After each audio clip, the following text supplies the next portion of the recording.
जैसे एक दोहा तो नहीं कर सकते हैं, लेकिन एक वाक्य है, ठीक है। तुम्हारी नौकरी के लिए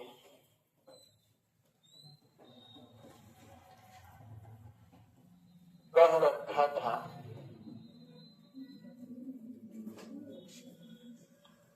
सालों से,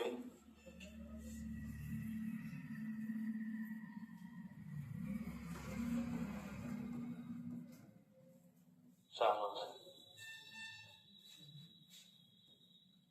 ये वाक्य एक बार पूछ लिया था, ठीक। तुम्हारी नौकरी के लिए कर रखा था सालों से, सालों से। तो इस वाक्य में भी आपका कौन सा अलंकार है? यमक, ठीक है। देखिए, एक साला का मतलब क्या है? पत्नी का भाई। पत्नी का भाई सबसे फेवरेट आदमी होता है। और दूसरा है, मान लीजिए सालों से, पत्नी के भाई। और एक सालों से का मतलब क्या हो जाएगा? वर्षों से, वर्षों से, ठीक। यानी वर्षों से तुम्हारी नौकरी के लिए किससे कर रखा था? सालों से, यानी पत्नी के भाई से, ठीक। इसमें भी आपका क्या है? ठीक, नौकरी पे रखा ही नहीं। एक और था, करिए, लाल चेहरा, लाल चेहरा है नहीं, लाल चेहरा है नहीं, फिर लाल है किसके? लाल चेहरा है नहीं, फिर लाल है किसके? यहां दो बार लाल आया है। कितनी बार आया है? दो बार। ये पहला वाला लाल का मतलब होगा लाल रंग, लाल रंग। और दूसरे वाले लाल का मतलब क्या है? पुत्र। ये किसी बच्चे या किसी पुत्र के बारे में बताया जा रहा है कि उसका चेहरा लाल नहीं है, तो फिर ये बेटा किसका है? यानी हो सकता है कि इस व्यक्ति के पुत्र की बात हो रही हो, उसका चेहरा क्या हो? लाल हो। जब उसका चेहरा लाल नहीं है तो ये पूछा रहा है ये पुत्र किसका है। एक लाल का मतलब लाल रंग और एक लाल का मतलब पुत्र या बेटा।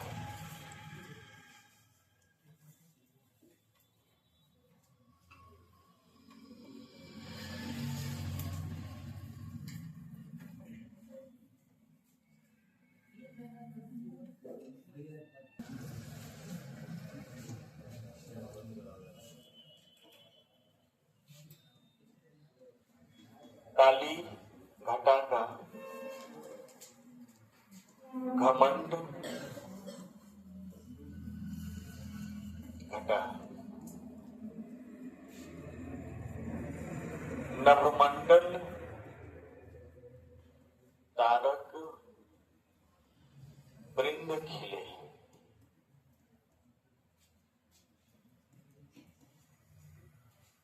काली घटा का घमंड घटा, नभ मंडल तारक वृंद खिले।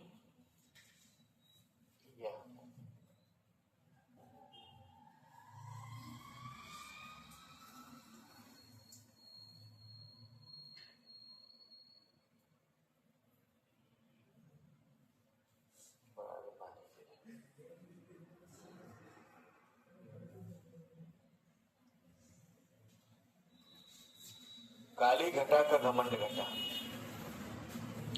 तो यहां पर दिया हुआ है कि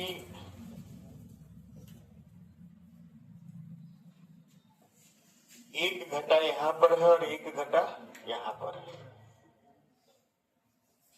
पहले वाले घटा का मतलब क्या है? बादल। और दूसरे वाले घटा का मतलब क्या है? घटना, कम होना, घटना या कम होना। जो काली काली घटाएं छाई हुई हैं, काले बादल छाए हुए हैं आसमान में, बरसात के मौसम में काली घटाएं छाई हुई हैं और पूरा बादल लगा हुआ है और रात के समय का वर्णन है ये कि काली रात है और बादल पूरे छाए हुए हैं। तब तक हवा का एक जोर झोंका चलता है और जैसे हवा का झोंका चलता है सारे बादल क्या होते हैं, गायब हो जाते हैं, बहकर आगे बढ़ जाते हैं। और जैसे वो गायब हो जाते हैं, नभमंडल तारक वृंद। तारक वृंद का मतलब वृंद बहुवचन को बता रहा है और तारक मतलब तारे। इस नभ में, मंडल में, सारे आसमान में जितने भी तारे हैं वो क्या करते हैं, खिल जाते हैं, दिखाई देने लगते हैं, चमकने लगते हैं। तो काली घटा का घमंड घटा, एक घटा मतलब बादल और एक घटा मतलब कम होना। एक और है जो अक्सर लोग पूछ लेते हैं, हालांकि ये कभी पेपर में आना तो नहीं चाहिए, लेकिन एक बार टेट के पेपर में आ गया था। सजना है मुझे, सजना है मुझे, आगे तो बुलवाइए, ठीक है। सही बात है, कोई भी व्यक्ति सजना चाहता है तो किसी के लिए ही सजता है। आप तो अगर श्रृंगार कर रहे हैं तो जरूर आपको किसी को दिखाना है। अगर आपको किसी को दिखाना नहीं तो आप श्रृंगार नहीं करें, ठीक। और होता भी है भाई, कोई देखेगा तभी ना रच रच के श्रृंगार करेंगे, तो कोई देखने वाला ही नहीं है, ठीक है। उसे ना को बताया था ना कि पर करे श्रृंगार पिया मुराना, ठीक। जब मेरे प्रियतम ये अंधे तो क्यों श्रृंगार करें, कोई देखने ही वाला नहीं। तो वही बात है कि सजना है मुझे, सजना है। सजना आपको क्या होता है, यहाँ होता है कि श्रृंगार करना, श्रृंगार करना। ये भी एक कला है, सभी महिलाओं को श्रृंगार करने नहीं आता है। कुछ बढ़िया से तगड़ा श्रृंगार करके रच रच के, और कुछ होती नॉर्मल श्रृंगार करती हैं, कुछ होती बिल्कुल करना ही नहीं चाहती, उनके पास टाइम में नहीं रहता। तो श्रृंगार करना भी एक कला है, समझ रहे हैं। और श्रृंगार करने के बाद जब पुरुष हो चाहे महिला है, उसकी सुंदरता बढ़ जाती है, ठीक है। तो श्रृंगार करना, सजना बने श्रृंगार करना। और इस सजना का मतलब क्या हो गया, प्रियतम। प्रियतम हो गए, चाहे पति हो गए, चाहे मान लीजिए नायक या नायिका हो गया, प्रेमी प्रेमिका, बात नहीं। किसी के लिए भी कोई भी सज सकता है। लोग बुढ़ापे में श्रृंगार करते हैं, युवावस्था की बात ही छोड़ दीजिए। हम लोगों को देखे बुढ़ापे में सज धज के निकलते हुए, सज धज के निकलती हुई, ठीक। ये देखिए, प्रेम का कोई उम्र नहीं है। आप 60 साल में भी प्रेम कर सकते हैं, बस आपको प्रेम करने आना चाहिए। आप 16 साल में भी प्रेम कर सकते हैं, लेकिन प्रेम की परिभाषा आनी चाहिए। किसी को कभी भी किसी से प्रेम हो सकता है, उसके गुणों से, उसके रूप सौंदर्य से, उसकी आदतों से। कुछ ऐसी चीज उसको अच्छी लगेगी उस व्यक्ति में, तो उसको उससे प्रेम हो जाएगा। इसलिए प्रेम की कोई सीमा निर्धारित नहीं है, और प्रेम सभी को होता है। कुछ लोग उसको जता देते हैं, कुछ लोग उसको दबा देते हैं। तो दबा देना बहुत अच्छी चीज नहीं है, उसको जता दिया करिए। जता देंगे तो आपको इस बात का कष्ट नहीं रहेगा कि हम नहीं कहे। ऐसे कोई मार देगा, आपको कहने का ढंग आना चाहिए। देखिए, ज्यादातर क्या होता है कि पुरुष हार्मोन्स और महिलाओं के हार्मोन में इतना ही डिफरेंस होता है कि पुरुष अपनी बात को कह सकता है, महिलाएं थोड़ी अपनी बात को कहने में हिचकिचाती हैं समाज के डर से। तो कहने का ज्यादातर जिम्मा पुरुषों का होता है। अगर आपको प्रेम है तो आप कह दीजिए, या फिर कोई महिला है उसको प्रेम है तो वो जाके कह दे। इसी को तो कहना पड़ेगा ना, नहीं तो वो भी मन में दबाए हुए हैं, आप भी मन में दबाए हुए हैं, बात बिगड़ गई।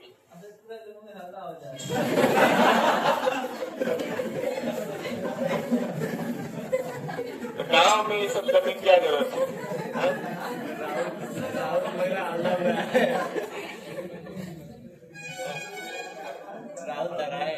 एक चीज और आपको बता दें, जितना नजदीकी प्रेम होगा उतना ही आपकी बदनामी होगी। ठीक, या तो आप सफल रहिए, सफल होने के बाद प्रेम करिए, तो आपको कोई कुछ नहीं कहेगा। नहीं तो आप असफल हैं और जैसे इनका कहना है कि गांव में ही प्रेम हो गए तो फिर उसको आपकी एक्टिविटी आपके घर वाले जिसके बीच में आप रह रहे हैं वो रोज देख रहा है। अगर आपको कहीं दूर प्रेम है तो दूर है तो कम मिलेंगे, कम देखेंगे तो प्रेम बना रहेगा, और आपके घर परिवार के लोग भी आपको नहीं देखेंगे। अगर वहीं पे आपकी एक्टिविटी वो देख रहे हैं तो कहवे करेंगे, हल्ला होइबे करेगा। सिंपल बड़ी बात है, नॉर्मल सी चीज। देखिए, सिर्फ प्रेमी और प्रेमिका को ये नहीं मालूम होता है कि उनको लोग जान रहे हैं, बाकी सब लोग जानते हैं, कोई कहता नहीं है।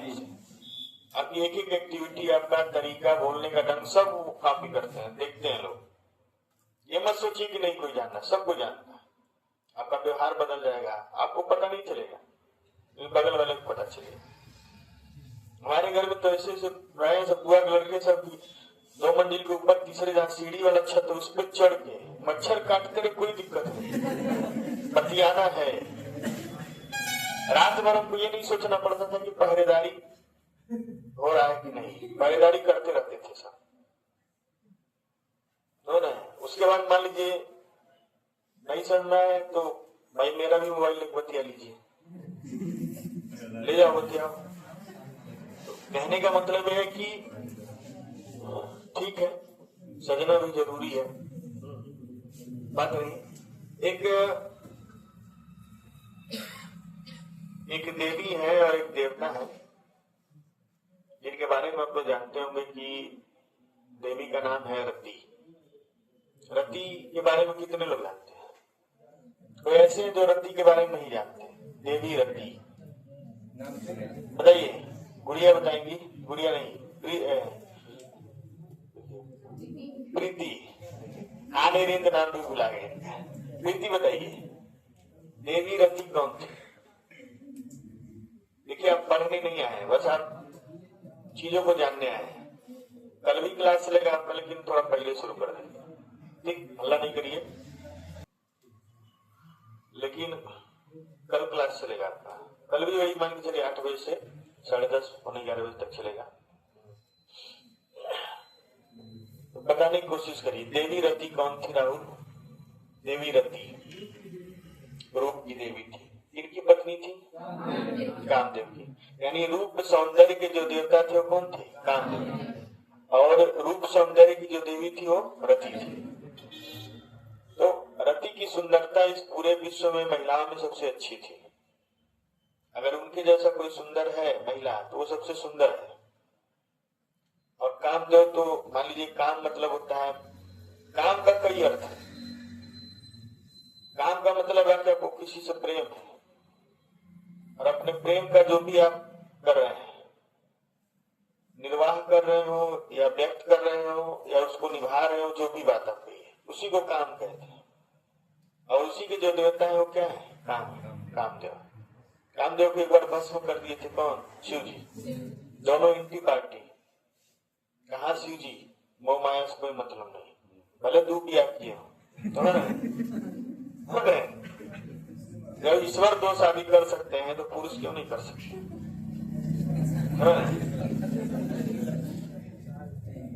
पहले के राजा महाराजा फिर ही तो 2-2, 3-3 शादी कर लेते थे। अभी भी बहुत सारे लोग हैं जो 2-2, 3-3 शादी किए होंगे, लेकिन ठीक है, वो सब बात छोड़िए। तो शिव जी एक बार ध्यान में चले गए थे, और उनको किसी भी देवता के अंदर ये हिम्मत नहीं थी कि उनको हम जाके ध्यान से मतलब हटा दें। मतलब उनको एक बार लीन हो गए तो फिर बरसों तक लीन रहते थे। और यहाँ पे राक्षस सब आतंक मचाए हुए थे, उनको ध्यान से हटाना जरूरी था। क्योंकि एक राक्षस था जिसका नाम था ताटकासुर। ताड़कासुर अलग है, ताटकासुर अलग है। ठीक है। और उसने ये वरदान मांगा था कि मेरी मृत्यु शिव पुत्र से होगी।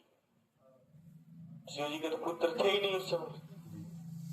ठीक, अभी ध्यान में चले गए। अब ध्यान में चले गए तो फिर मान लीजिए माता पार्वती हैं, अब ध्यान से आएंगे, माता पार्वती के साथ रहेंगे, उसके बाद में पुत्र का जन्म होगा। तो अब इसी का इनको ध्यान से हटाना था।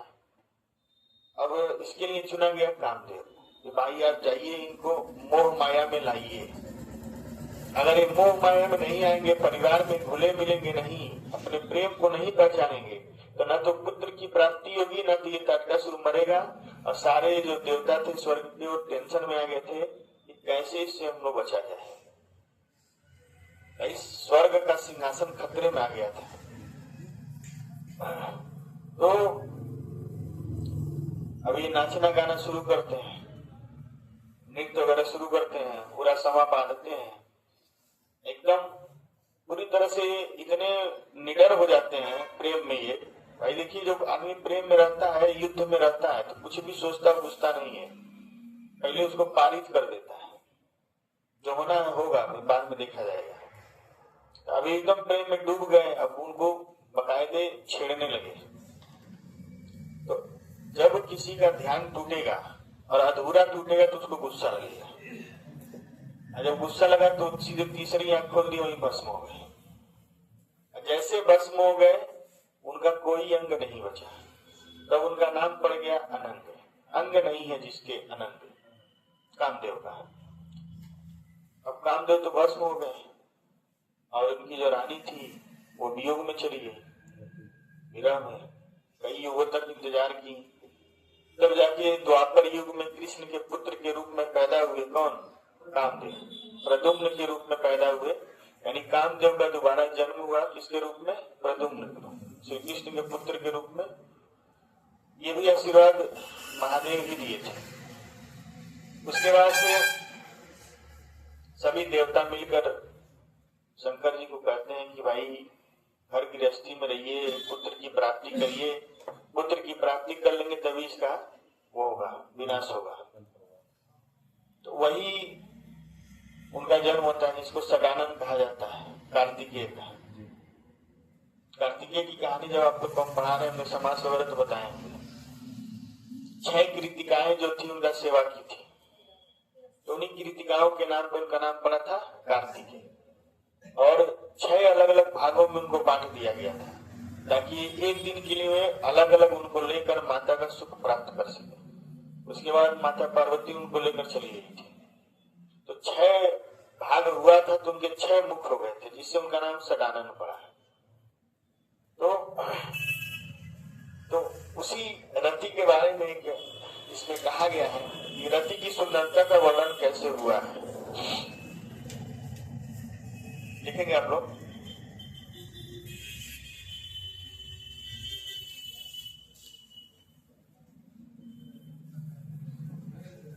बात नहीं, जैसे हम सोचते हैं भुलवा देते हैं आप।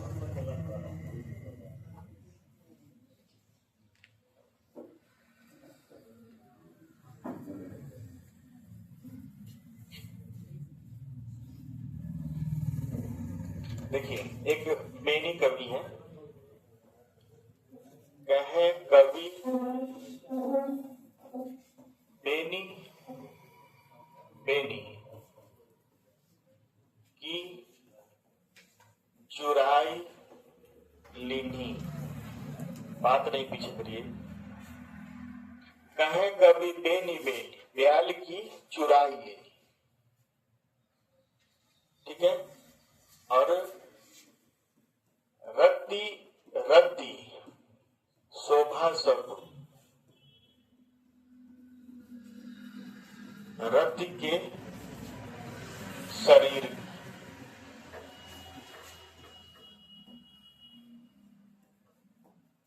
रत्ती रत्ती शोभा सब, रत्ती के शरीर।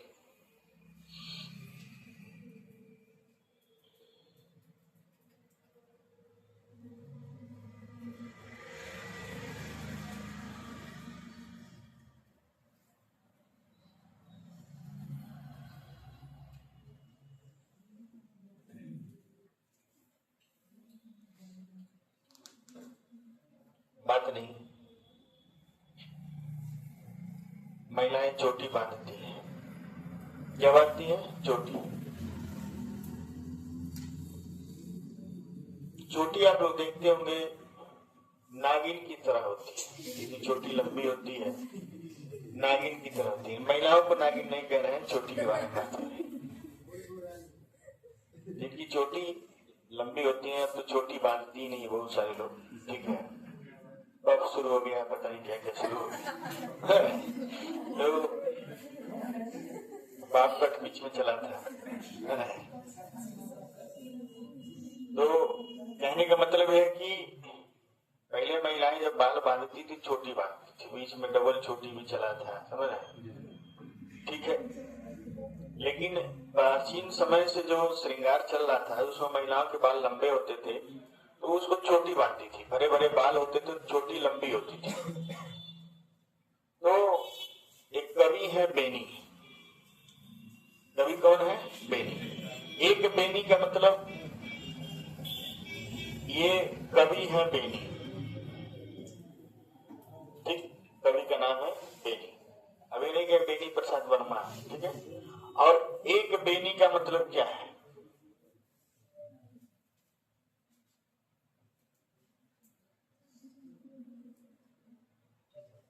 बेनी की नहीं, यहाँ पे थोड़ा सा गलत लिखा हुआ है।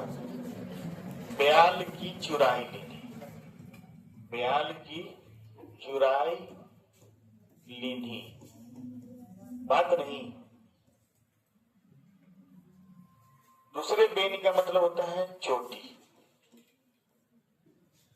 एक नायिका के सौंदर्य का वर्णन किया जा रहा है, लिख लीजिए पुलिस को, लिखते रहिए सुनते रहिए। एक नायिका के सौंदर्य का वर्णन किया जा रहा है, उसके रूप सौंदर्य के साथ साथ उसके चोटी का वर्णन किया जा रहा है। और रत्ती रत्ती का मतलब होता है कि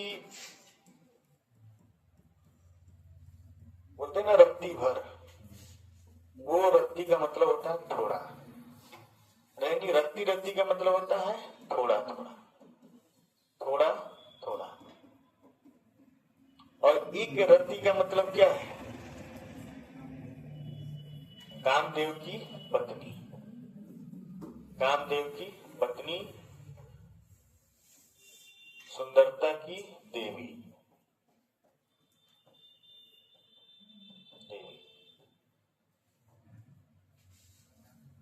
सभी लोग को मिलेंगी, आपकी सुंदरता की देवियां जल्दी ही मिलेंगी आप लोग को, ठीक है। और बाकायदे धूमधाम से मिलेंगे आप लोग को। उसके बाद जितना धूमधाम रहेगा सब तो बिगड़ जाएगा, ठीक है।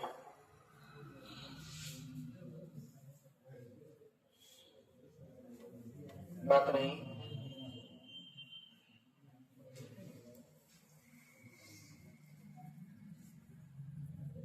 चोटी की लचक, लचक समझते ना?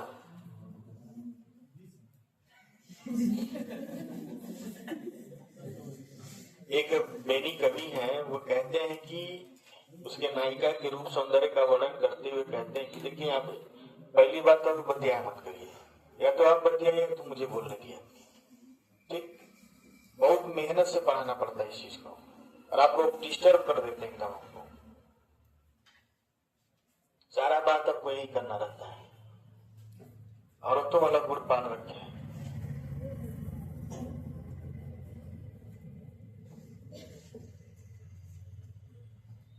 कवि बेनी जब रूप सौंदर्य का वर्णन कर रहे हैं तो वो नायिका के चोटी के बारे में बात कर रहा है। यहाँ पे आपका दो जगह बेनी बेनी आया है, और एक जगह रत्ती रत्ती आया है, और एक जगह रत्ती आया है। तो इस बेनी का मतलब कवि, और इस बेनी का मतलब क्या है? चोटी। और इस रत्ती का मतलब थोड़ा, और इस रत्ती का मतलब क्या है? कामदेव की पत्नी। यहाँ तो आपका यमक अलंकार हो गया, यहाँ भी यमक अलंकार है और यहाँ भी यमक अलंकार है, दोनों लाइन में। तो जब उसकी सुंदरता का वर्णन कर रहे हैं तो वो कह रहे हैं कि नायिका की जो चोटी है वो इस प्रकार है, नायिका की चोटी में जो लचक है वो इस प्रकार है कि जैसे इसने इसी नागिन, ब्याल मने क्या होता है? नागिन। ब्याल मने होता है सांप, लेकिन यह नायिका है तो क्या होगा? नागिन। नागिन के अंदर जो लचक होती है, नागिन में जो लचक होती है, उस तरह से नायिका की चोटी में क्या है? लचक है। यानी नायिका की चोटी के वर्णन में जब वो बताते हैं कि वो चोटी में जो लचक है वो नागिन की लचक के क्या है? समान है। और नायिका को देखकर ऐसा प्रतीत हो रहा है, नायिका को देखकर कवि कहते हैं कि ऐसा प्रतीत हो रहा है कि वह रति यानी सुंदरता की देवी के शरीर से, उनके शरीर की जो शोभा है वह धीरे धीरे करके क्या कर रही है? चुरा ले रही है, ले रही है, आपके पास खींच ले रही है। लिख लीजिए इसको।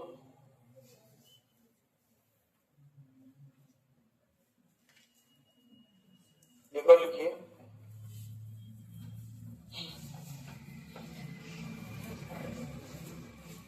जेते तुम तारे, जेते तुम तारे नभ में न तारे हैं। जेते तुम तारे नभ में न तारे हैं। बीच में जेते तुम तारे, तेते नभ में न तारे हैं। जेते तुम तारे, तेते नभ में न तारे हैं।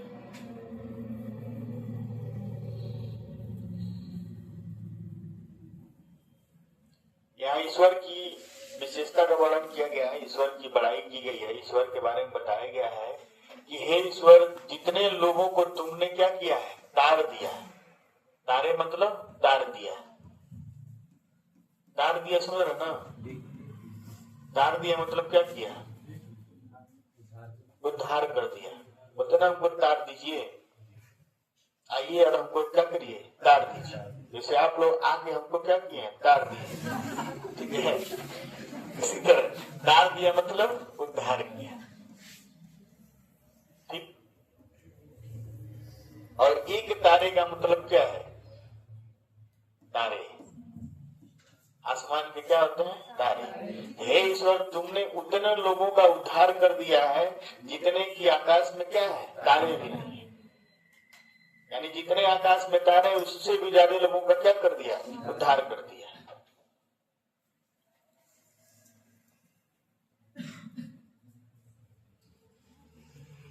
बाकी एक आपको तो हम बताए थे,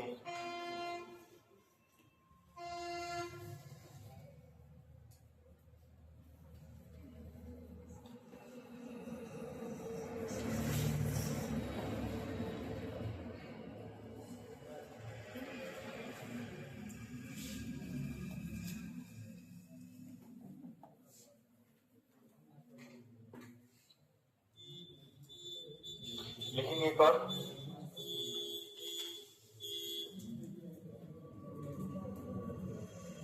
बात रही, जब बात करेंगे तब भुला जाएंगे, क्योंकि हम इधर उधर लिखे हैं। उदाहरण हम चाहते नहीं कोई छूटे। ठीक, सभी अलंकार में समय लगेगा। अगर पूरा उदाहरण जानेंगे तो पूरा उदाहरण जान लेंगे तो कहीं से प्रश्न आएगा कर लेंगे, नहीं तो जल्दी जल्दी पढ़ाना तो बोली जल्दी जल्दी पढ़ा देंगे।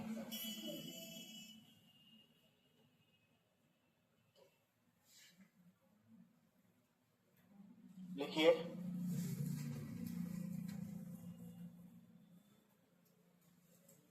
तो पर 12 उर्वशी, बात नहीं, श्री कृष्ण जी की बात चल रही है। तो पर 12 उर्वशी सुन राधिके सुजान, सुन राधिके सुजान। सुजान बड़ा ही फेमस नाम है।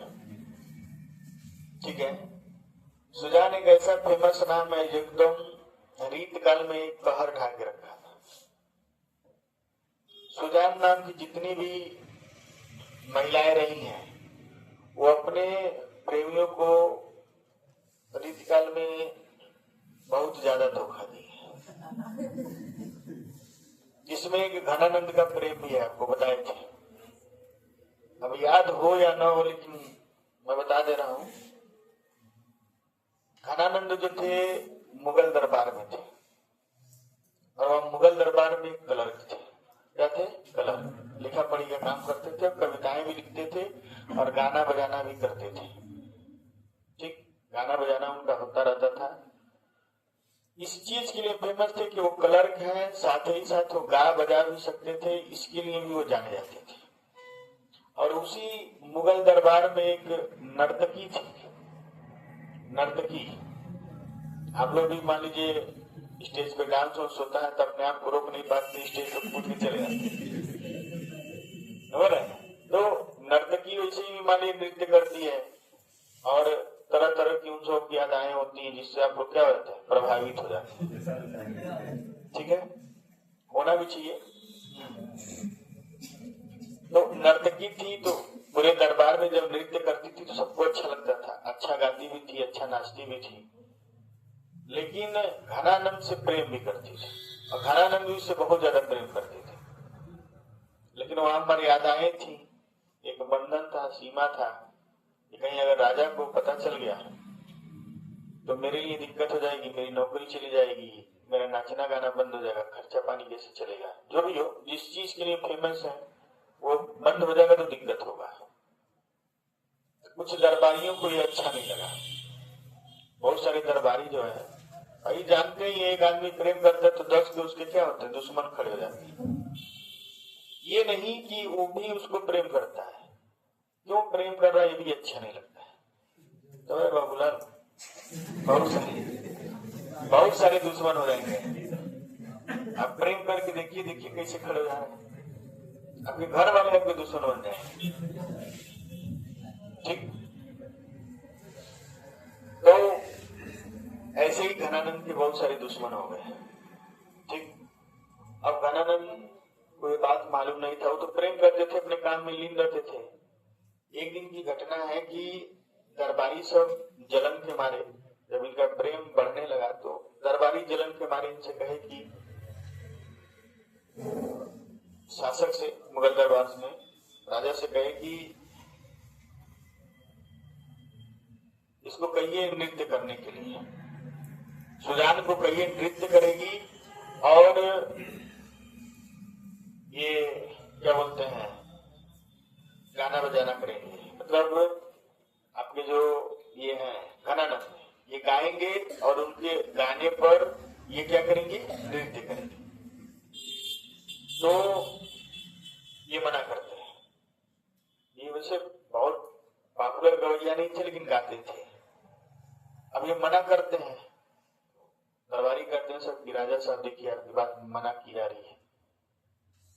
तो ये मना करते हैं, गाना नहीं चाहते हैं। तो राजा से सब बढ़ा चढ़ा के कहते हैं कि देखिए आपकी बात नहीं मानना है, अभी सुजान से कहवाइए, वो तुरंत गा देगा। मान लीजिए वो उसकी प्रेमिका थी, तो फिर ये संदेशा भिजवाते हैं सुजान से कि तुम जाके कहो। तो वो जाके कहती कि आप गाइए, मैं नृत्य करूंगी। तो वो तैयार हो जाते हैं। फिर दरबारी कभी आप कहते हैं देखिए आपका बात नहीं माना है, और वो जाके बोलिए, तुरंत तैयार हो जाए।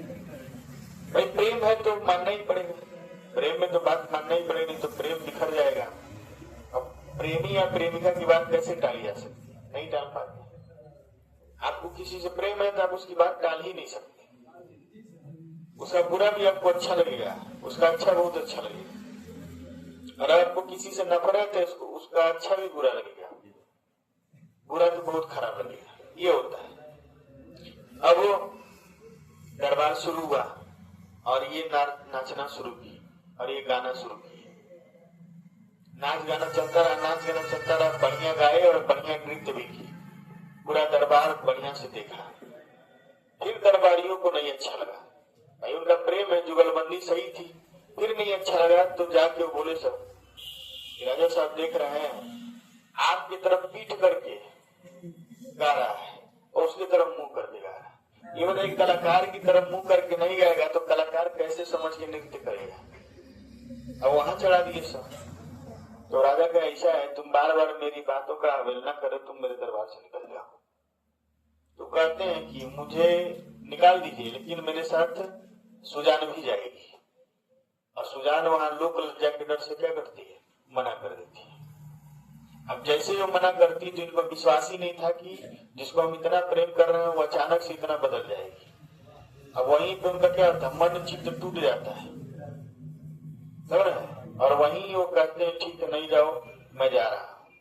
वहीं से वो चले जाते हैं वृंदावन, संन्यास ले लेते हैं। और उसी सुजान की याद में क्या है, जितनी कविताएं लिखना है, विरह वियोग जो भी लिखे हैं, इश्क लता इश्क विरह बारिश जो भी लिखे हैं, सब उसी की याद में लिखे हैं। तो पहले के लोग ऐसे भी प्रेम करते थे कि जीवन निर्वाह कर देते थे, लेकिन उसी से प्रेम करते थे। तो इस तरह से सुजान उनको धोखा दी थी घनानंद को। तो सुजान मतलब होता है प्रिय, जो अपने प्राणों से प्रिय है उसको क्या कहते हैं, सुजान। अब तोपे बारो उर्वशी सुन राधिके सुजान, तू मोहन के उर्वशी, तू मोहन के उर्वशी, वह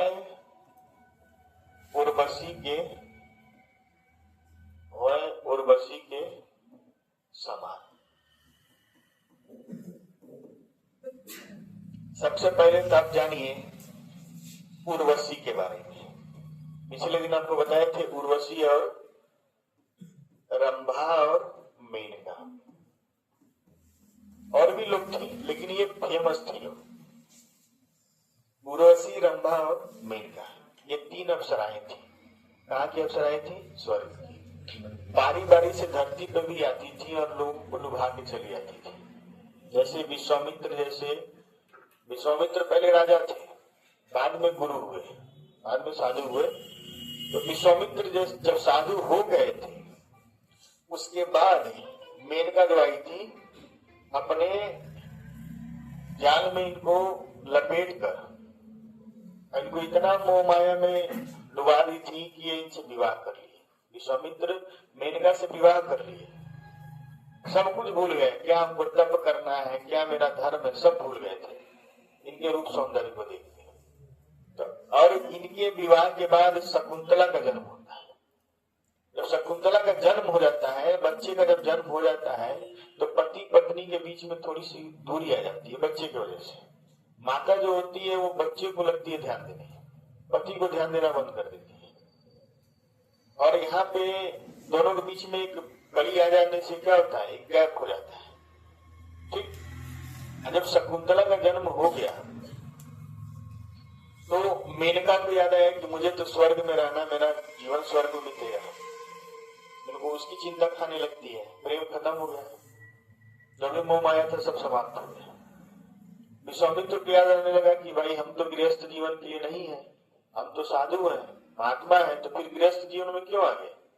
अब इनको भी बात सताने लगती है, प्रेम खत्म हो गया, जो मोह माया था, जो रौनक थी, सब समाप्त एक बच्चे के आ जाने से। शकुंत नामक ऋषि जो थे वो शकुंतला का पालन पोषण करते हैं, और बाद में वो एक आश्रम में ही रहती है। ठीक है, और उस आश्रम में आपको बता देंगे कि दुर्वासा ऋषि आते हैं, श्राप दे देते हैं, राजा दुष्यंत के प्रेम में डूबी रहती है, जाओ जिसके लिए तुम प्रेम कर रही हो उसको भूल जाओगी। ठीक है, तो वो कहानी आपको हम आगे सुनाएंगे, राजा दुष्यंत की शकुंतला की कहानी। तो उर्वशी के बारे में आपको बताए थे कि वो भी एक अप्सरा थी, अर्जुन से प्रेम हुआ था उनको, और अर्जुन बोले थे कि आपसे मैं प्रेम नहीं कर सकता, आप हमारी माता के समान है।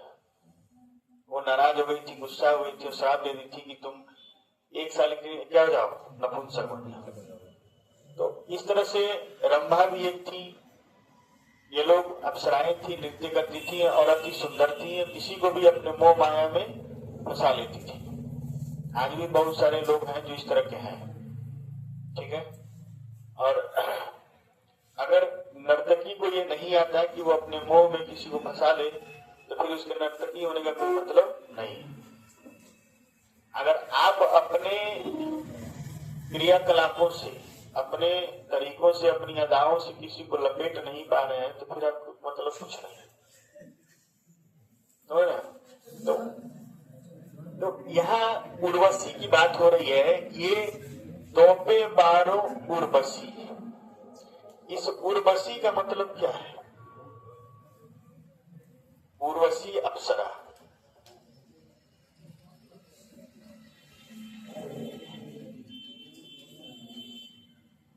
और इस उर्वशी का मतलब होता है, उर मने होता है हृदय,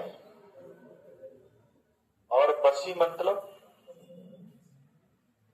बसने वाली, हृदय में बसने वाली।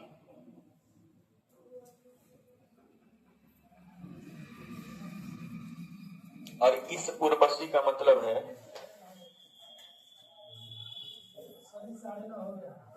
उर्वशी अप्सरा। ठीक है, इसको खत्म कर लें। ध्यान दीजिए, ये एक बार क्या होता है कि श्री कृष्ण और राधा जी में क्या होता है, मनमुटाव हो जाता है। और राधा और श्री कृष्ण मान लीजिए एक साथ है, मनमुटाव हो गया, ऐसा सबके साथ होता है।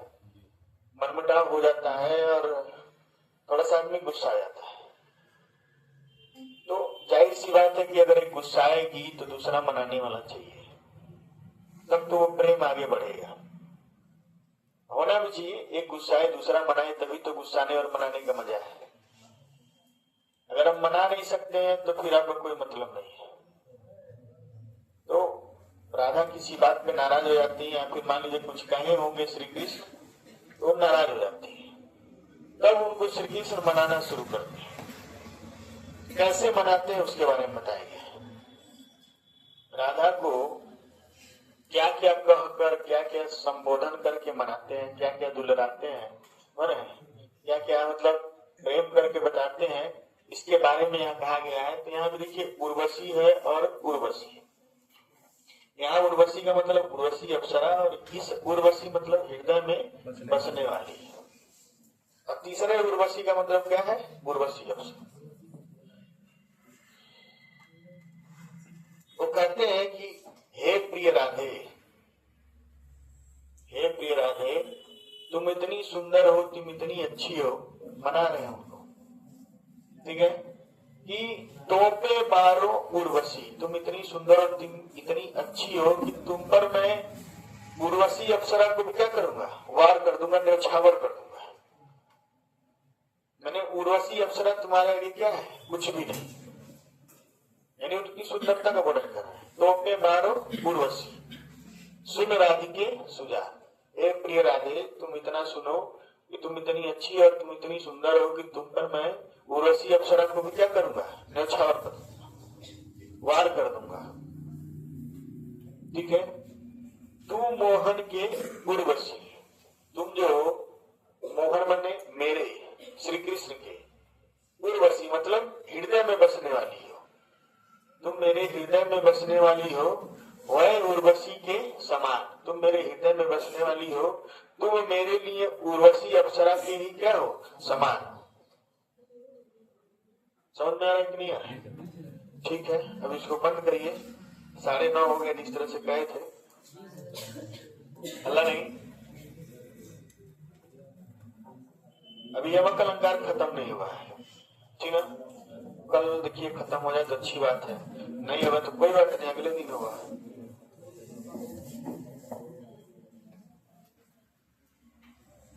अब पता नहीं आप लोग को पौराणिक कहानियां अच्छी लगती हैं कि नहीं लगती हैं, मुझे तो नहीं समझ में आता है।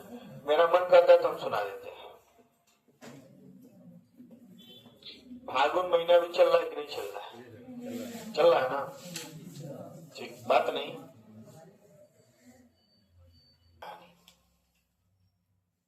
ठीक है, तो बंद करके चलने दीजिए। ठीक है, हाँ, तो कहने का मतलब यह है कि फागुन के महीने में ये जो प्राकृतिक परिवर्तन होता है, उस प्राकृतिक परिवर्तन के कारण नागमती का जो विरह वियोग है, नागमती के जो पति हैं राजा रतन सेन, चित्तौड़ के राजा थे, और वो पद्मावती के तलाश में चले जाते हैं सिंघल द्वीप। सिंघल द्वीप का मतलब हुआ श्रीलंका, जो भी हो, कहानियों में यही है, सिंघल द्वीप। तो पहले से हम लोग को थोड़ा जानना पड़ेगा कि कहानी है क्या, नागमती को वियोग होता क्यों है, और कौन था ये वियोग लाने वाला, कौन था वो वियोग लाने वाला, मतलब जब जिसको कालजयी कहती हैं, जिसको मृत्यु के समान कहती हैं, कौन, नागमती। उनकी हस्ती खेलती जिंदगी में क्या ला दिया, तूफान ला दिया। तो उसका नाम था हीरामन तोता। हीरामन तोता एक तोते का नाम है, और वो जो तोता था वो सिंघल द्वीप का था, और सिंघल द्वीप में रानी पद्मावती का तोता था। उनके जो पिता थे गंधर्व सेन नाम था उनका। सिंघल द्वीप में एक राजा थे जिनका नाम था गंधर्व सेन, और गंधर्व सेन की एक पुत्री थी जिसका नाम था पद्मावती। ठीक, अब ये जो तोता रहता है पद्मावती का, ये बोलने वाला तोता था जिसका नाम क्या था, हीरामन तोता। तो ये एक दिन उड़ जाता है वहां से, और उड़ के चला आता है यहाँ पे जंगलों में, और यहाँ एक बहेलिये द्वारा पकड़ लिया जाता है। अब उस बोलने वाले तोते को जब बहेलिया पकड़ता है तो उसको एक ब्राह्मण खरीद लेता है। कहानी शॉर्टकट में आपको बता रहे हैं। ब्राह्मण उसको खरीद लेता है, और ब्राह्मण उसको ले जाकर राजा रतन सिंह को 1 लाख रुपए में क्या करता है, बेच देता है। वो राजा से बताता है कि ये बहुत सारी अच्छी अच्छी बातें करता है, उसको बहुत अच्छी जानकारी है, चालाक तोता था, बोलता था। तोते से बस पूछिए, उसको तो बोलने की आदत है, जो पूछेंगे सीधे मुंह पे बोल देगा। तो राजा रतन सिंह उस तोते को खरीद लेते हैं, और उस तोते से बड़ा उनको लगाव हो जाता है, क्योंकि जो भी वो पूछते हैं वो सटीक जानकारी देता है। तो राजा रतन सिंह एक बार कुछ दिन के लिए जाते हैं बाहर, तो रानी नागमती भी सोचती कि मैं उससे कुछ पूछूं। तो रानी नागमती बढ़िया से श्रृंगार पिटार करके बैठती है, वो भी अति सुंदर रानी थी। और जब श्रृंगार पिटार करके बैठती हैं तो वो जो तोता रहता है वो सोचते हैं कि मैं इससे पूछूं, देखूं मैं कैसी लग रही। तो तोते को बुलाती है, लेकर आती है, उनकी जो दासी रहती है लेकर आती है, और कहती है कि तोते से बताओ मैं कैसी लग रही हूँ। कहता चला कैसी लग रही है, तुम किसी लायक नहीं लग रही हो। कहती ऐसा क्यों कह रहे हो। कह रहा है कि वो रानी से कहता है तुम मेरी जो रानी पद्मावती है उसके आगे तुम कुछ नहीं हो, ठीक ही हो, एकदम कुछ नहीं लगती उनके सामने, तुम एकदम बेकार हो, इसी लायक नहीं हो। तो वो एक लाइन कहता है तोता, सिंघल द्वीप बसे एक रानी,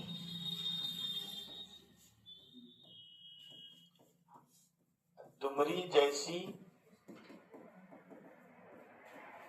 चेरी भरे उगे पानी।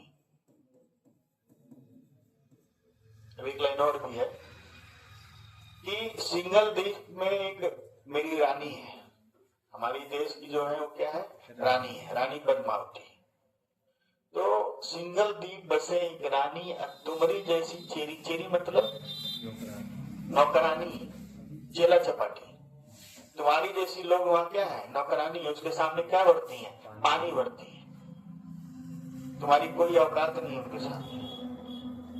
ठीक है, सिंघल द्वीप बसे एक रानी, तुमरी जैसी चेरी भरे होके पानी। ठीक है, जैसे तुमरे नैन, जैसे तुमरे नैन वैसे उसके हरवा, उसके नहीं है, ओके हरवा, यानी जिस तरह से तुम्हारी आंखें हैं उस तरह से तो उसके क्या है, हार है। जिस तरह से तुम्हारी आंखें हैं उस तरह से उसके क्या है, हार है। और जैसे जैसे तुम्हारी जीभ, जैसे तुम्हारी जीभ, जीव मतलब समझ रहे हैं, ये जीव, जिस प्रकार तुम्हारा जीव है तैसे बुके तरवा,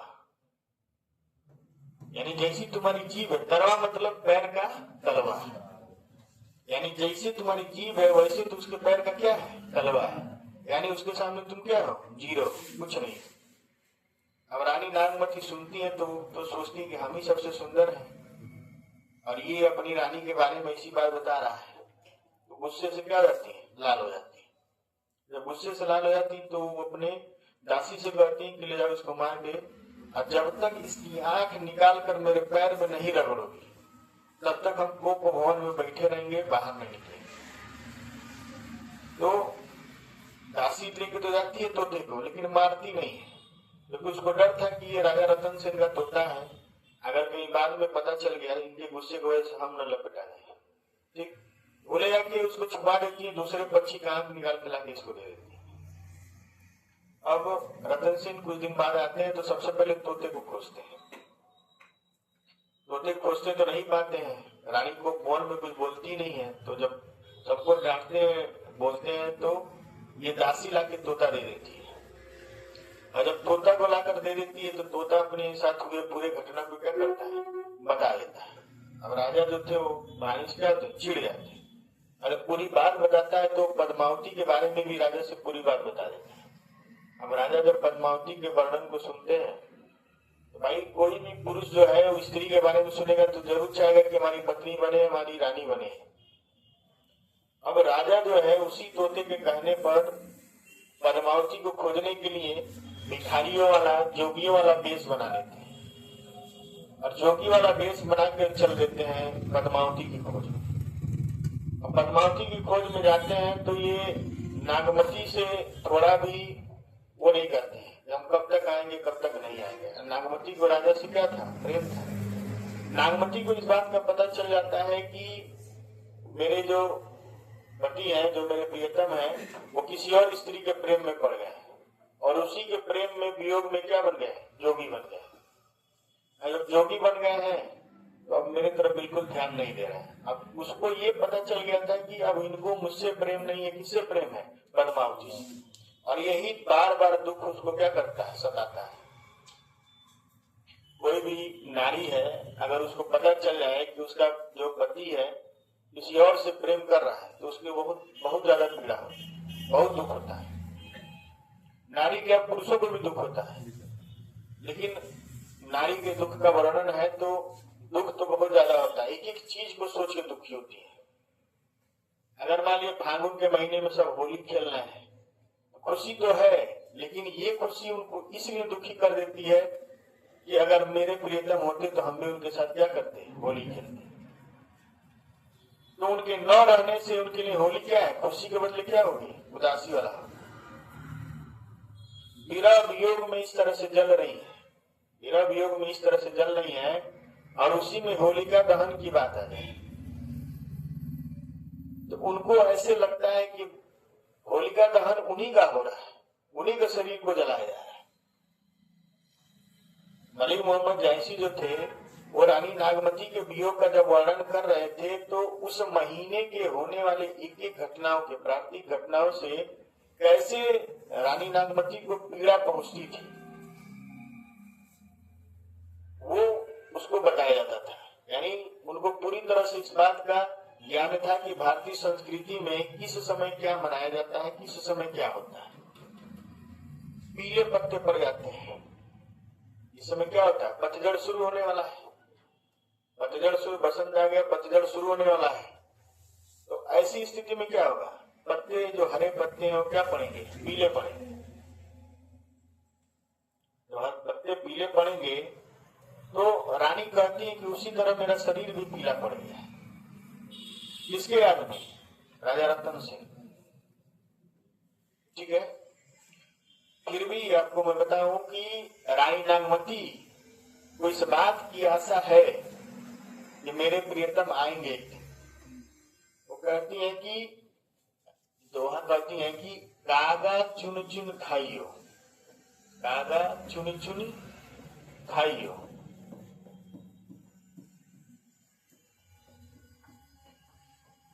मोर देही के मांस। रानी जो है वो इतना वियोग में पीड़ित है कि अब वो बस मरने ही वाली है। ऐसा स्थिति आ गया है कि कब मर जाए, इतना ज्यादा दुखी हो चुकी हैं, उनके इंतजार में, उनके आने के आस में कि अब बस मरने ही वाली है, कब मर जाए इसका कोई गारंटी नहीं। अब मरने वाली है तो वो कहती है कि चील कौए जो घूम रहे हैं, ये है चील कौओं, तुम मेरे शरीर के मांस को चुन चुन के खाना। बता रहे हैं।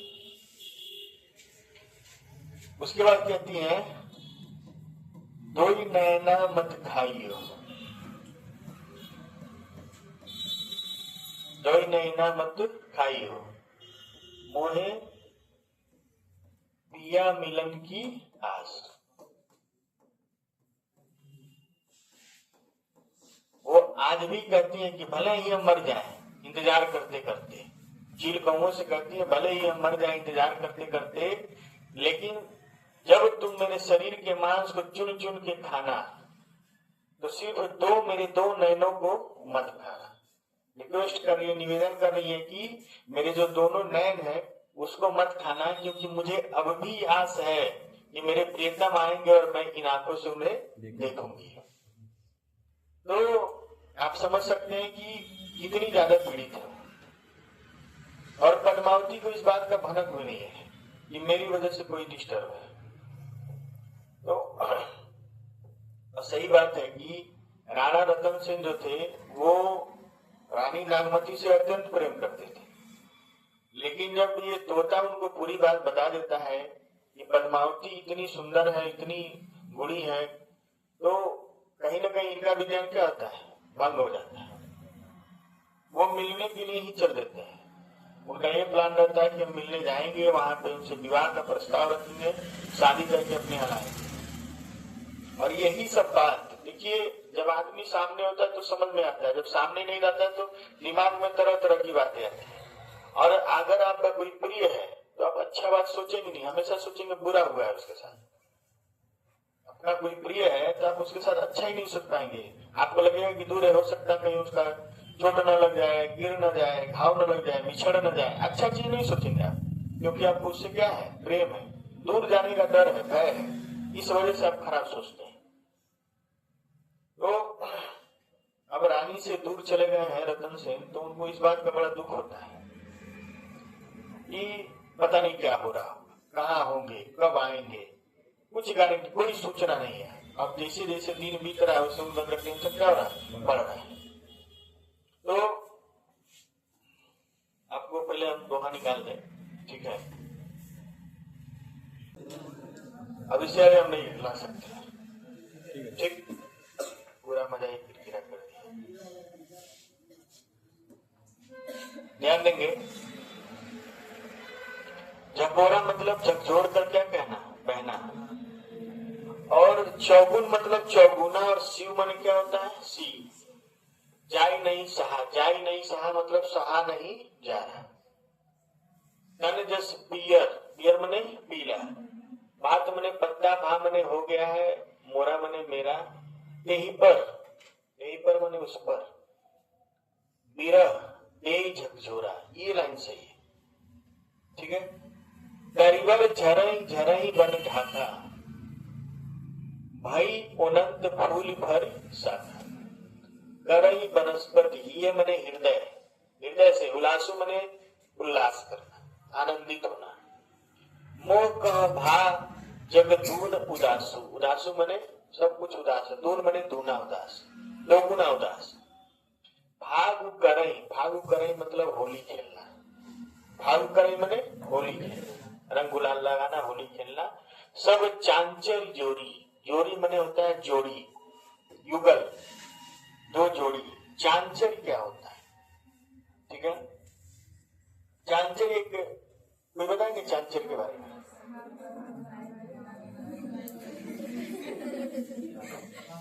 ठीक है, लिखा है चांचर में फागुन मास में गाए जाने वाला श्रृंगार प्रधान गीत है। एक ऐसा गीत जिसपे नाचा भी जाता है, नृत्य करते हैं कपल।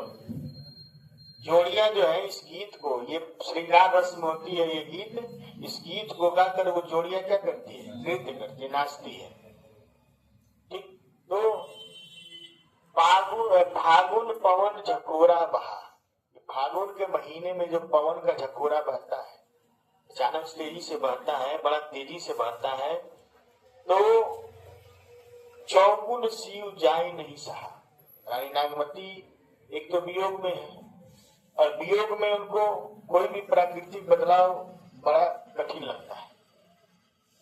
ये फागुन महीने में जो तेज बहने वाली हवा है, तेज झकझोर की हवा बहती है, ठीक है, तो वो अब सहा नहीं जा रहा है। एक तो विरह का दर्द है, रानी इस विरह में है कि आएंगे।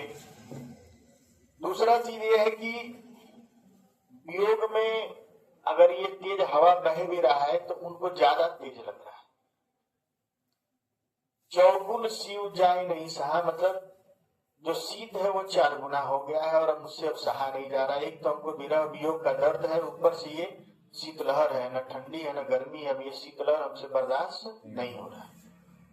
एक तो हम ऐसे ही अपने दुख से दुखी है, ऊपर से ये ठंडी हमारा दुख को क्या गुना बढ़ा दिया है, 4 गुना। 4 गुना ठंडी मुझे लग रही है।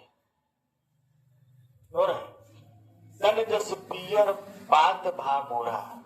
अब तो इस राजा के वियोग में, अपने प्रियतम के वियोग में इतना मैं व्यथित हो चुकी हूँ, इतना मैं पीड़ित हो चुकी है कि मेरा शरीर भी पत्ते के समान क्या हो गया, पीला हो गया। अब इस पतझड़ के मौसम में पत्ते क्या होंगे, पीले होंगे। पौधे के पत्ते पीले होंगे, उसके बाद क्या होंगे, झड़ेंगे। पतझड़ का मौसम आएगा। उस मौसम को देख कर वो कहती कि मेरा भी शरीर इस पीले पत्ते के समान हो गया। देई पर बिरह देई झकझोरा। और जब पत्ते पीले पड़ जाते हैं तो पवन जब हवा चलता है, फगुनहट चलता है तो झकझोर देता है और सारे पत्ते क्या होते हैं, गिर जाते हैं। तो कह रही है कि इस समय मेरा जो शरीर है वो पीला पत्ता के समान हो गया है और इसके बाद भी इसके ऊपर से जो विरह वियोग है, जो वियोग है वो मुझे क्या कर रहा है, अंदर से झकझोर दे रहा है।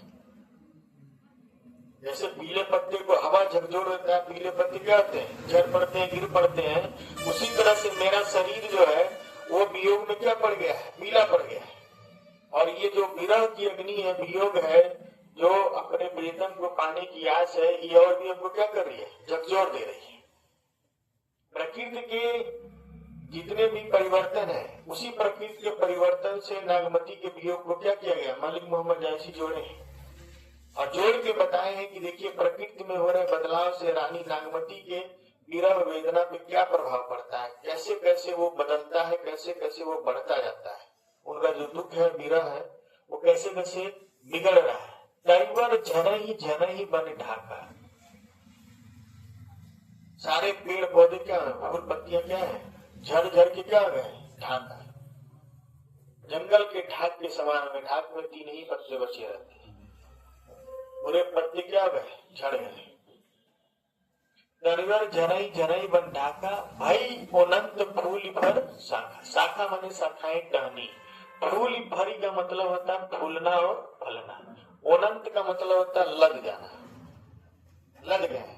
अब जैसे पेड़ पौधे क्या हुए हैं, पीले पत्ते पड़ के क्या हो गए, झड़ गए हैं और ढाक के वन के क्या हो गए, समान हो गए। ढाक माने पलाश, यूपी का राष्ट्रीय पुष्प होता है, ठीक है। अब इसके बाद शाखाओं में नई कलियां खिल रही हैं, पत्ते खिल रहे हैं, फूल फल खिल रहे हैं और उससे वो क्या हो गए, शाखाएं सब फूल पत्ती पौधों से, फूल पत्ती फलों से क्या हो गई, लद गई। बसंत के आने से पौधों और शाखाओं में फूल पत्तियां क्या हो गई, आने लगी। जब झड़ के गिर गए तो नए नए फूल पौधे जो भी है, फूल फल, वो पौधे की शाखाओं में क्या होने, आने लगे। ये खुशी की बात है, लेकिन इस खुशी में भी रानी नागमती को क्या होता है, दुख होता है। अब देखिए फूल फल आने लगे हैं, तो करही वनस्पति ये हुलासु। अब पौधों में फूल फल आने लगा, बसंत का महीना आ गया, पतझड़ खत्म हो गया, अब उसमें नए फूल फल, इस समय आप देखें कुछ दिनों में फूल फल आने लगे। छोटे छोटे पौधे में छोटी छोटी पत्तियां आने लगेंगी, फूल फल महुर और सब आ ही रहा है ना, तो आने लगे हैं। तो करही वनस्पति ये हुलासु, माने हृदय से, अपने मन से, अपने दिल से जितने भी पेड़ पौधे क्या कर रहे हैं, उल्लास कर। खुशी मना रहे हैं कि हमारे नए फूल फल आ रहे हैं, लेकिन इस खुशी में भी कहा मोह कह भा जगदून उदासु। रानी नागमती को ये चीज भी अच्छा नहीं लगता है। जैसे जैसे लोगों में नए पौधे, फूलों में, पेड़ों में फूल पौधे आ रहे हैं, लोग वो सब क्या कर रहे हैं, खुशी मन से उल्लास कर रहे हैं। लेकिन रानी नागमती का दुख बढ़ता जा रहा है कि वो किसके साथ बैठ के उल्लास करे, किसके साथ अपने प्रेम का व्याख्या करे। तो मोह कह भा जगदून उदासु, और रानी नागमती को ये सब चीजें देखकर अपने प्रेम को व्यक्त करने का मन करता है, लेकिन किससे करें, उनके प्रियतम तो है ही नहीं। अब उनके दुख में यह उल्लास भी क्या है, उनके लिए दोगुना उदासी का क्या बन जाता है, कारण बनता है। पेड़ पौधे तो खिल रहे हैं, लेकिन रानी की उदासी कई गुना बढ़ गई है, 2 गुना बढ़ गई। और यही वो राजा रतन सेन होते तो उनकी उदासी क्या होती, 2 गुना नहीं होती, खुशी में बदल जाती। लेकिन यहाँ किस में बदल गई है, उदासी में बदल गई।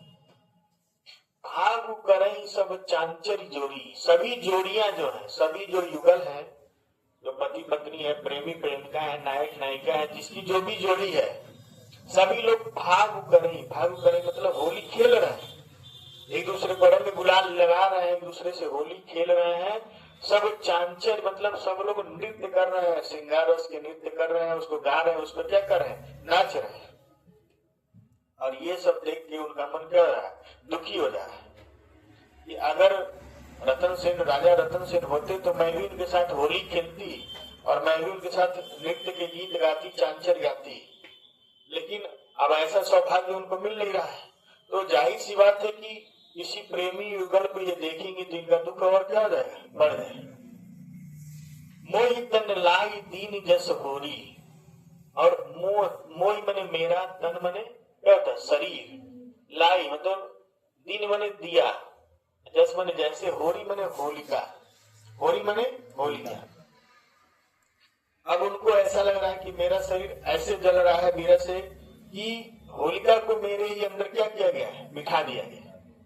होलिका को मेरे ही अंदर बिठा दिया गया और विरह में इस तरह से जल रही है कि उनको लग रहा है कि उन्हीं को होलिका की जगह क्या किया गया, जला दिया गया। वो अपने आप को विरह के आग में इस तरह से महसूस कर रही है कि होलिका की जगह उन्हीं को क्या किया जा रहा है, जलाया जा रहा है। लोग खुशियां तो मना रहे हैं, गीत गा रहे हैं, लेकिन वो अपने आप को किस तरह से महसूस कर रही है कि होलिका की जगह मैं ही अपने विरह वेदना में क्या हूं, जल रही हूं। जो पै पीयू जरत अस पावा, जरत मने जलते हुए, पीयू मने प्रियतम, पिया, कि अगर मेरे प्रियतम इस जलते हुए विरह वेदना में भी मैं अगर अपने प्रियतम को पा जाती, मैं जल रही हूँ, मर रही हूँ, जल कर मर रही हूँ, विरह वेदना में जल रही हूँ, लेकिन अगर इस जलते हुए विरह वेदना में भी मैं अपने प्रियतम को पा जाऊं, जल रही हूँ, मर रही हूँ, जो भी कर रही हूँ, लेकिन अगर इस जलती हुए स्थिति में भी मैं अपने प्रियतम को पा जाती हूँ, अपने प्रियतम को पा जाती हूँ, जरत मरत मोहि रोष न आवा।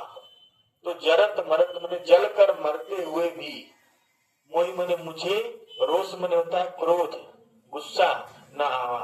अगर मैं इस जलते हुए शरीर में, होलिका जैसे जलते हुए शरीर में भी अपने प्रियतम को अभी भी पा जाऊं, तो मुझे इस जल कर मरते हुए गुस्सा नहीं आएगा, क्रोध नहीं आएगा, भले ही मैं इनको पाने के बाद क्या हो जाऊं, मर जाऊं। रात दिवस सब यह जीव मोरे, रात दिवस, रात मने रात, दिवस मने दिन, रात दिन, जीव मतलब मन, बोलते जीव ठीक नहीं है, बोलते ना जीव ठीक नहीं है, बीमारी घर है सब नहीं, अरे इसको जाना है तो हम क्या है, रात दिवस यह सब जीव मोरे। जीव मने क्या होता है, मन। बड़े लोग कहते हैं ना कि जीव ठीक नहीं, जीव मने क्या होता है, मन, हृदय। तो दिन रात मेरे मन में ये सब चलता रहता है, इस बात की चिंता रहती। रानी नागमती कहती है कि रात दिन मेरे दिमाग में इस बात की चिंता रहती है, चिंता सताए रहती। क्या चिंता सताए रहती, लगाओ निहोर कंत कब तोरे। निहोर मतलब क्या होता है, तुम्हारी सेवा में लगना, तुम्हारे काम में आना, तुम्हारे काम लगना, तुम्हारे किसी काम आना, हे प्रियतम अगर तुम मेरे पास होते, इस बात की चिंता रहती है कि हे प्रियतम तुम मेरे पास होते तो मैं तुम्हारे किसी काम आती। लगो निहोर कंत कब तोड़े की, मैं कंत मने होता है पति, कंत मने पति और कांता मने पत्नी। पति कंत मने मालिक, पति कांता मने मालकिन या पत्नी। चंद्रकांता महिला है, चंद्रकांत पुरुष। ठीक, तो कंत मने क्या होता है पति। दिन रात रानी को इस बात की चिंता लगी रहती है कि कब मेरे पास आप आएंगे और कब मैं आपके किसी काम आऊं, कब मैं आपकी सेवा करूं। तो जब आप मेरे पास आएंगे तभी मैं आपकी सेवा कर पाऊंगी। तो उसी निहोर में रहती है कि कब मेरे प्रियतम आएंगे और मैं कब उनकी सेवा कर पाऊंगी। फागुन महीने में ये है और ये दोहा है कि यह तन जारो छार के कहो कि पवन उड़ा। रानी नागमती इतनी व्यथित हो चुकी, इतनी दुखी हो चुकी है कि वो पवन से कहती है, निवेदन करती है, विनम्र निवेदन करती है कि यह तन जारो छार के, इस तन को जला के, जारा मने जला कर, छार के, छार मने होता है राख, इस तन को जलाकर क्या कर दो, राख कर। यह तन जल के, वैसे तो जल ही रहा है विरह वेदना में, अगर यह तन जल कर राख हो जाता है तो कहो कि पवन उड़ाओ। वो पवन से कहते कि हे पवन, हे हवा, इस राख को तुम क्या करना, उड़ा कर ले जाना। इस राख को क्या करना, उड़ा कर ले जाना।